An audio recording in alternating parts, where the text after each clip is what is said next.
My sister said, "Your son doesn't deserve to attend my son's birthday."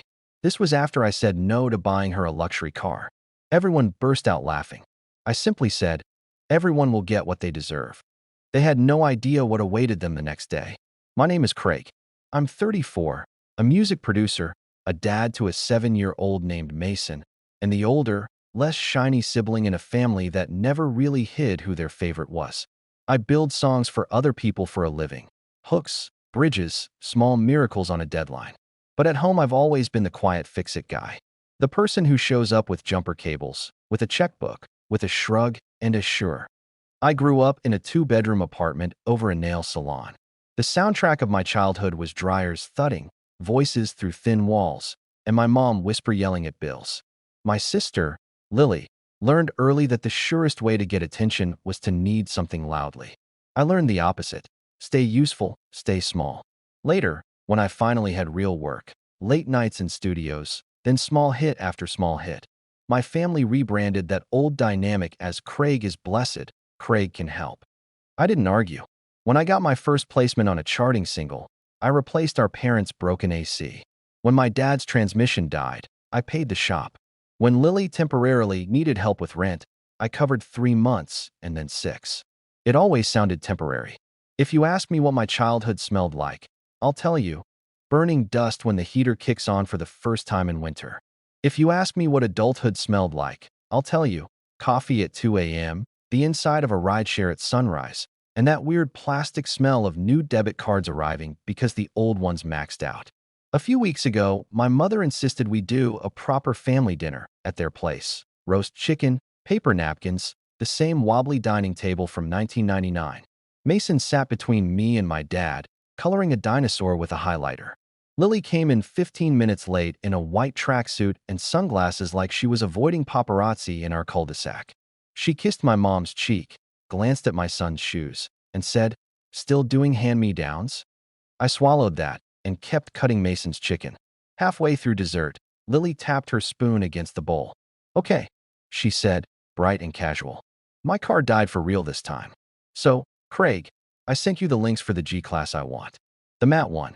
It's cute. You'll love it." I said no, like I'd spoken a language nobody at the table understood. There was a pause. Then laughter. Actual laughter. Even my dad chuckled into his napkin. My mom said, "He's teasing." "I'm not," I said. Lily turned to Mason, smiling like it was all a joke. "Your daddy's so funny." I put down my fork. "I'm not buying you a car." That's when Lily leaned back and said, "Then your son doesn't deserve to attend my son's birthday." She said it slowly, like she wanted to hear the sentence out loud. "Why should he eat cake I paid for?" Someone, maybe my aunt, snorted. Someone said, "Savage." The room turned hot and small. Mason looked up at me, confused. His highlighter paused mid-T-Rex. I took a breath. "Everyone will get what they deserve," I said quietly. They kept laughing. They had no idea what awaited them the next day. Here's the part people miss when they retell it. Saying no wasn't a plot twist. It was the only line left. For years, I did the math so nobody else had to. Lily was always the artist, the free spirit, the brand. She changed majors 3 times, then careers 4. She sold candles for a while, then lashes, then coaching. Every try came with a launch party and a payment plan, mine. When my first real check hit, I did what poor kids do. I distributed it. Mom's dental work, $1,800. Dad's overdue property taxes, $3,212. Lily's last month of rent before the business pops, $1,300. I told myself I was breaking a cycle. I told myself you don't heal scarcity with lectures. You heal it with groceries. The small humiliations blended into routine. "Craig, sweetie, can you Zelle me $65? The gas bill did a thing. I sent $100. "Craig, babe, my card somehow stopped working at Sephora, and I'm literally in line. I sent $250. "Big bro, can you float me for 2 weeks? 2 weeks became 20. When Mason was born, the request came wrapped in baby talk. You don't want your nephew to freeze, do you? You don't want Nana to worry. You don't want the family to look bad. It was never a question. It was a test I kept passing. If I ever hesitated, the scoreboard came out. Mom would remind me of the time she sold her jewelry for my saxophone in middle school. Dad would remind me he taught me how to drive in a parking lot on Sundays. Lily would send a 2 a.m. paragraph about how hard it is to be a woman entrepreneur in this economy. I'd read it on my phone in a dark studio with a rapper snoring on the leather couch beside me and a mix bouncing at 72%. Then I would sigh, open my banking app, and perform the ritual. I tried to set boundaries once, a soft run.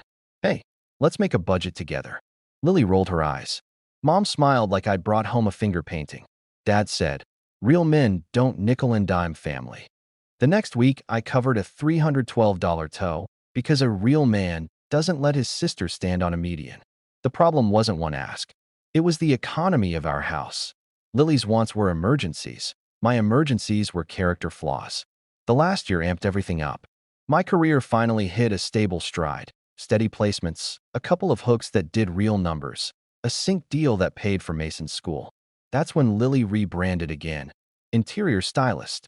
She announced a relaunch in group chat with a mood board, a selfie, and a list. iPad Pro, 1 terabyte for sketches. Studio camera, for reels. Car that matches the brand. She wrote, we can do Klarna, Craig. Or you can be my Klarna. LOL. Then a winking emoji. Then, you owe me for all the times I watched Mason. For the record, those times were 3, total, and I paid her $20 per hour plus Uber both ways. When I didn't respond, she escalated. She started texting directly. Mercedes G-Class, Matt Gray, it's literally my personality. She sent a screenshot of the price. $168,000. They'll hold it if we put down $20,000. You can do that, right? You make music. You're fine. I wrote back, no. She sent a voice note. LMAO okay, comedian. I already told Jordan we'd take the kids to Disney in the G-Wagon. Don't be weird about this.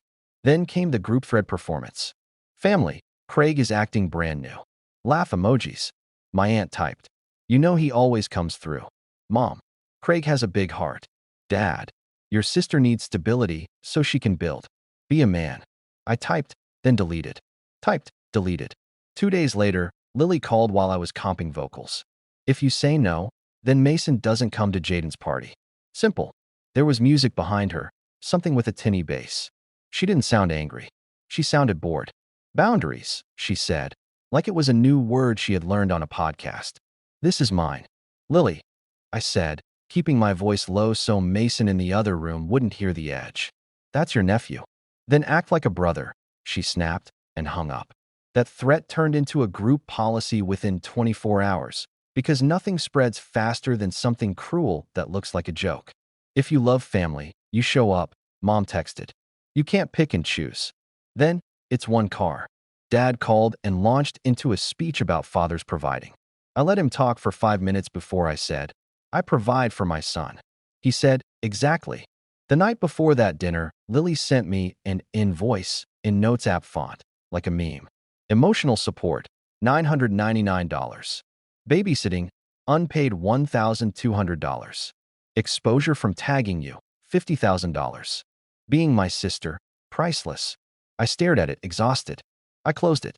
I told Mason to pick a t-shirt for his cousin's party because we were still invited. This was before she said the sentence across the chicken and laughed.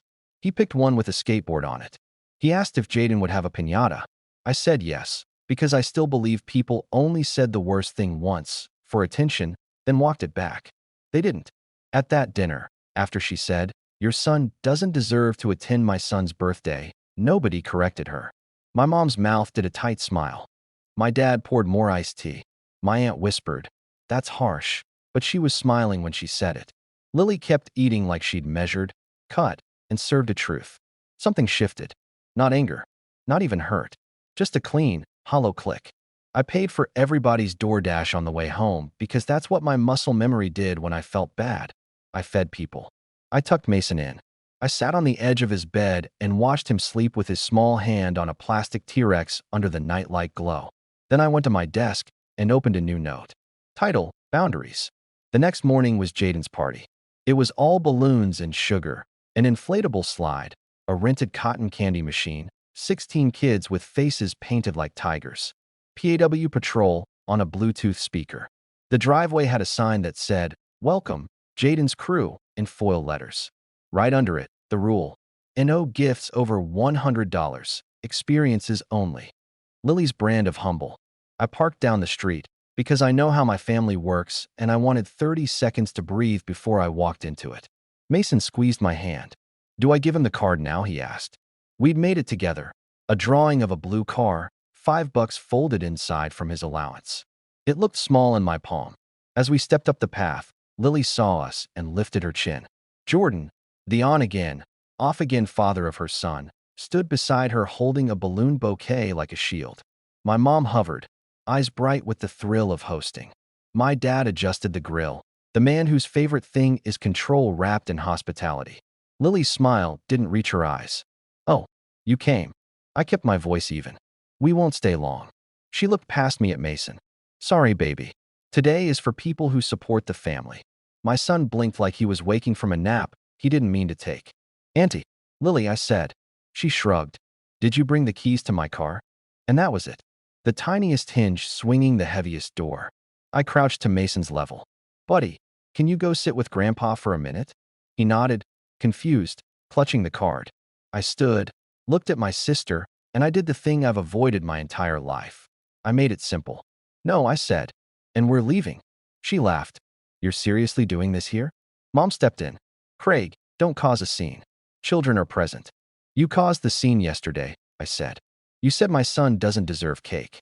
I'm just ending it. My dad set the tongs down. Son. Dad, stop.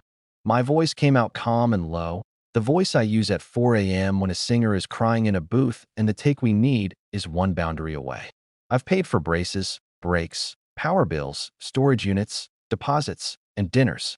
I have 4 separate recurring charges on my statements for subscriptions I don't use, but you do. I've told myself I was helping. What I was doing was buying peace I never received. The yard had gone quiet in that way that means phones are out. You can feel the tilt. Lily's smile wobbled. You're dramatic. This isn't about revenge, I said. This is about closure. I looked at my mother. And clarity. Mason is not a bargaining chip. He is not a punishment you hand out when I won't finance your image. The way you talk about him, about me, stops now. Jordan muttered. Bro, chill. I turned to him. This is a family conversation. He held up his hands and backed off a step. I pointed, not at anyone, but at the table with the cupcakes, at the rented archway, at the chalkboard sign that said Lily and Jaden's World. I'm done underwriting this. Today, we're leaving peacefully. Tomorrow, everything I pay for stops. If there's anything with my name on it, it gets transferred or canceled.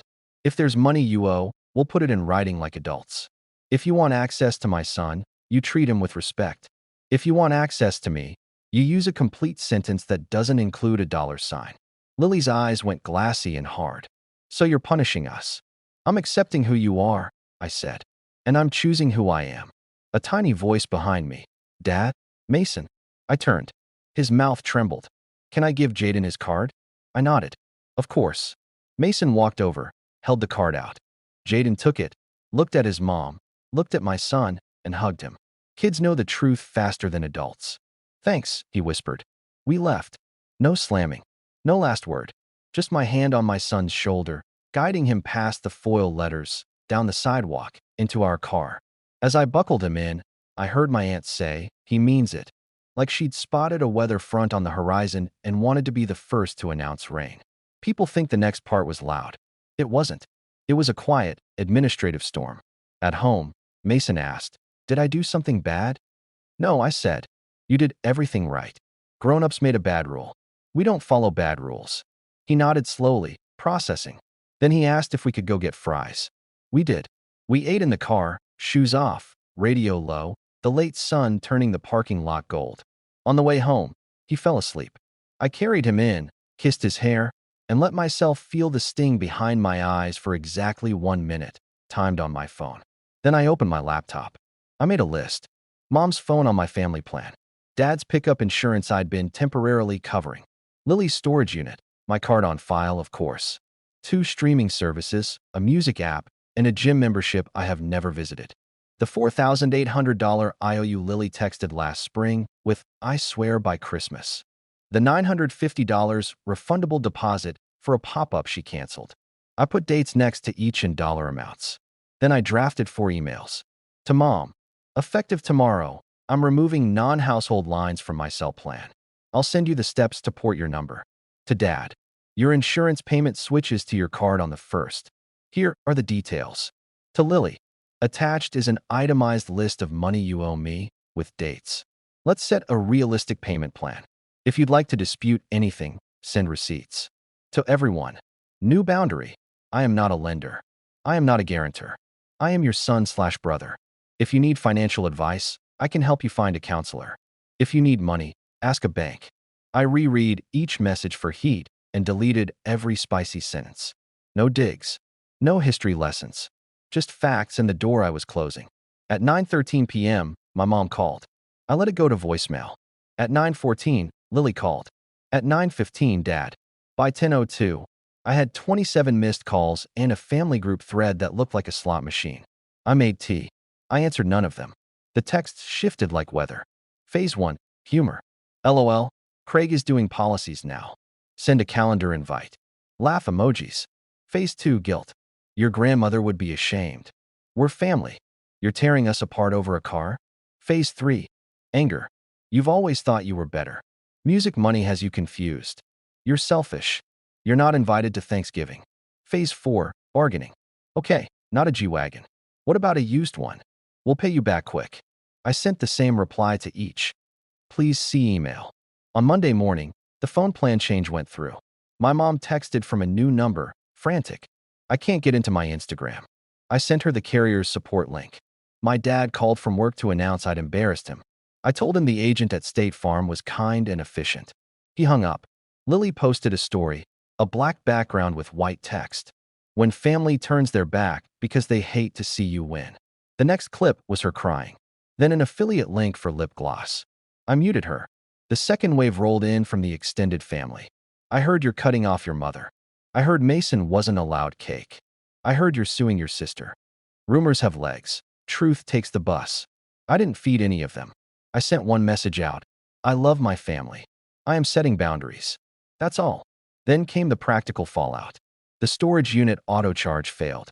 They called me. I gave them Lily's number. The gym emailed to ask why I was canceling. I have not attended in 2 years, I wrote. It seems unfair to keep paying for air. The music app thanked me for my patronage. Lily texted, so you're actually doing this?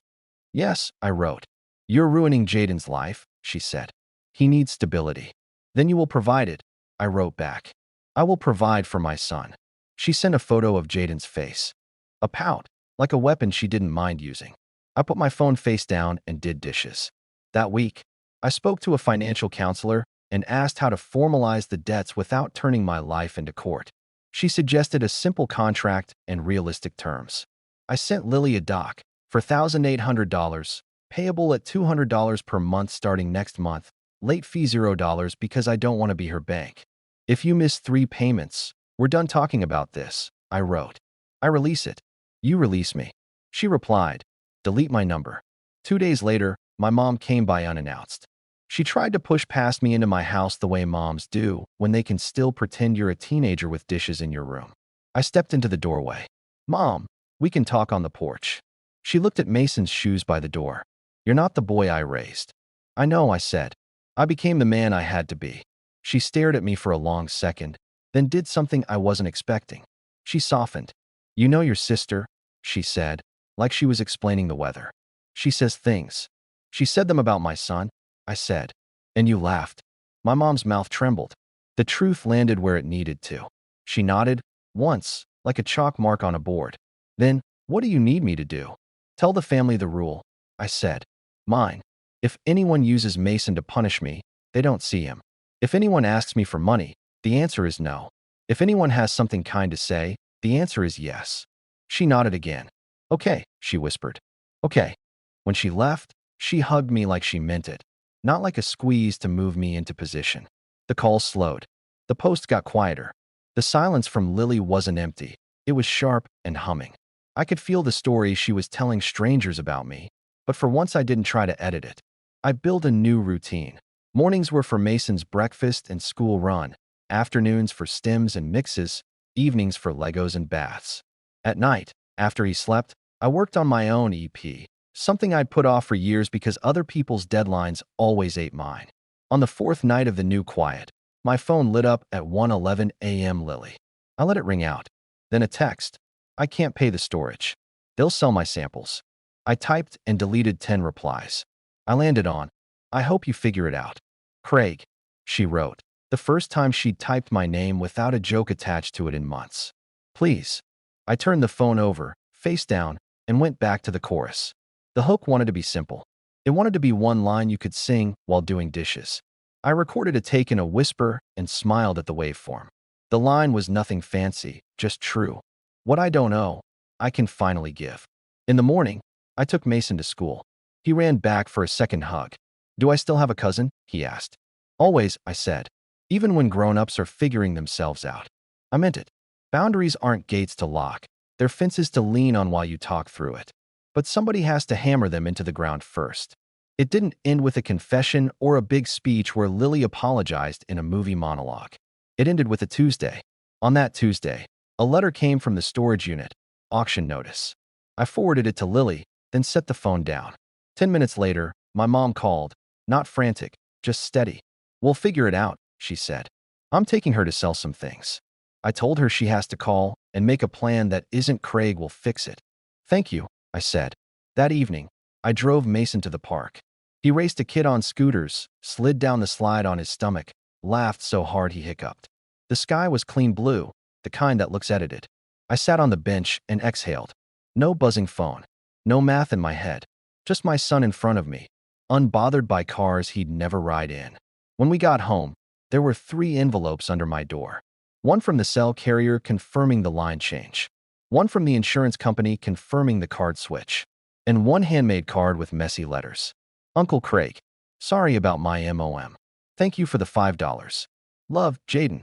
I sat on the floor and cried in that quiet way you do when the body finally believes you're safe. Later, Lily texted one sentence. I was wrong to say that about Mason. No emojis.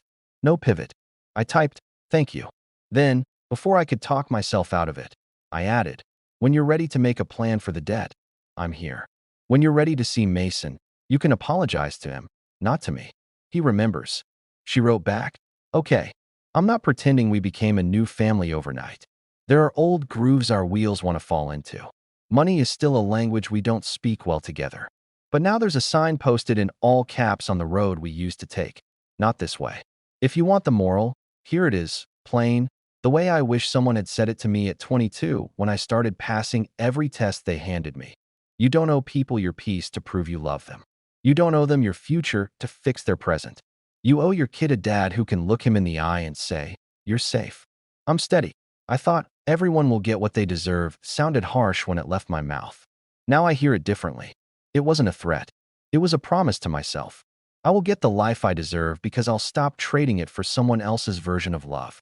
My son will get the birthday he deserves because I'll throw it for him with $10 streamers and the good cake and no math in the background. And my family will get the boundaries they deserve. Clear, calm, non-negotiable, because that's the only way any of us grows up. I'm not out for revenge. I'm out of the loop. I'm not building a case. I'm building a fence. I'm not cutting anyone off. I'm cutting a door in the right place and locking the wrong one. I'm Craig. I make hooks for a living. This was mine. And for once, it's the one I wrote for me.